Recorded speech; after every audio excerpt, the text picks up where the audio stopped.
So, what is a constructor? Think of them as the birthplace of your objects. They're special methods that run when you create a new instance of a class. Constructors ensure your objects are born with all the right attributes and behaviors. Let's see how this works in practice. Here's a simple book class with a title and an author. We can create a new book object like this.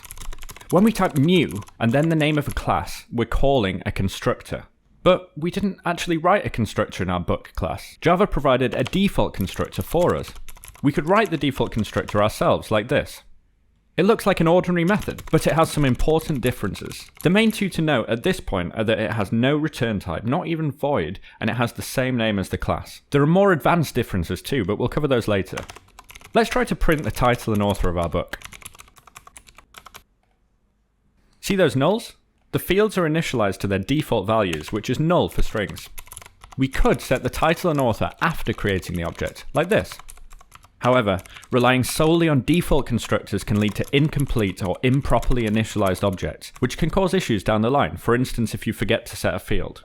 To ensure our objects are fully functional from the get-go, we use custom constructors. These allow us to set meaningful initial values right from the start. Let's add a custom constructor to our book class to see how this works. By defining our own constructors, we can ensure our objects are born ready for action, with all the right attributes in place. Now, when we create a new book object, we can provide a title and author. In fact, we have to provide these values when creating a new book object, because as soon as we define a custom constructor, Java makes the default constructor disappear. We can even make our fields final now, to prevent them from being changed after the object is created. Constructors are the only place that we can assign values to final fields, besides the declaration itself. There's more to learn about constructors, like how to handle different ways of creating objects, how to chain constructors, and how to prevent object creation entirely. We'll cover all of that and more in the next sections. But first, let's talk about the this keyword. It's essential for distinguishing between instance fields and parameters when they share the same name. We have instance fields title and author, and our constructor parameters are also named title and author. Without this, Java would get confused about which variable you're referring to. This becomes especially important in complex cases.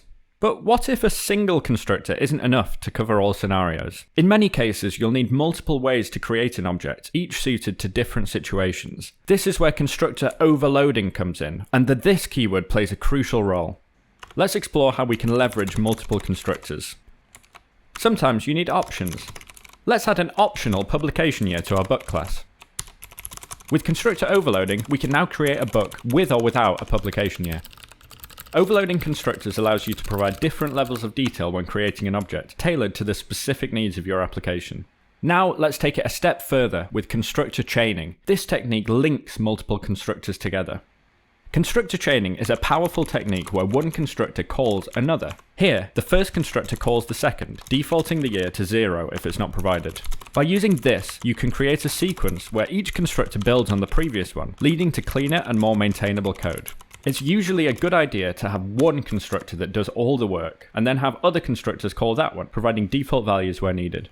There are times when you don't want anyone to create instances of a class. This is common for utility classes that only contain static methods and fields. Imagine we have a class mathUtils which only provides static constants and methods. By adding a private constructor, we prevent anyone from accidentally creating an instance of mathUtils. This technique is especially useful in singleton patterns and other design strategies where controlled object creation is key, ensuring your classes behave exactly as intended. Now let's tackle a more advanced topic: what to do when an error occurs during object creation. The whole point of constructors is to ensure that only valid objects are created. Sometimes we want to abort the creation of the object because of an unrecoverable error. In this case, we can throw an exception from a constructor. Here, the file handler constructor throws a file not found exception if the file doesn't exist, ensuring that only valid file handler objects see the light of day. Handling exceptions in constructors is a great way to enforce integrity in your objects. This approach ensures that your application can gracefully handle errors and continue functioning smoothly. Coming up, we'll tie everything together with a summary and some common interview and exam questions to test your understanding. Take a moment to review what we've covered. If you have any questions, feel free to ask in the comments below or use the timestamps in the description to revisit specific sections. Now, here are 10 common questions you might encounter in interviews or exams. What is the purpose of a constructor in Java? Constructors initialize objects when they're created. They set the initial state of an object, ensuring it's ready for use. Can a class have multiple constructors? How? Yes, a class can have multiple constructors by overloading them. Each constructor can have different parameters, allowing you to create objects in various ways. What is constructor chaining? Constructor chaining is a technique where one constructor calls another. This allows you to streamline object creation by reusing code. How do you prevent object creation in Java? You can prevent object creation by making the constructor private. This is useful for utility classes that only contain static methods and fields. Can a constructor throw an exception? Yes, a constructor can throw an exception. This is useful for handling errors during object creation, ensuring that only valid objects are created. What is the purpose of the this keyword in Java? The this keyword is used to refer to the current object. It's essential for distinguishing between instance variables and parameters when they share the same name. It can also be used to chain constructors.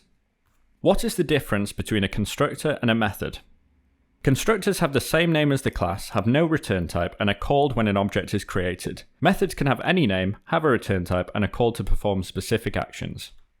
What happens if you don't define a constructor in a class? If you don't define a constructor, Java provides a default constructor. This constructor initializes the object with default values such as null for strings and 0 for numbers. Can a constructor be static in Java? No, constructors cannot be static in Java. Static methods are used to perform class-level operations, while constructors are used to initialize objects. Can a constructor have a return type?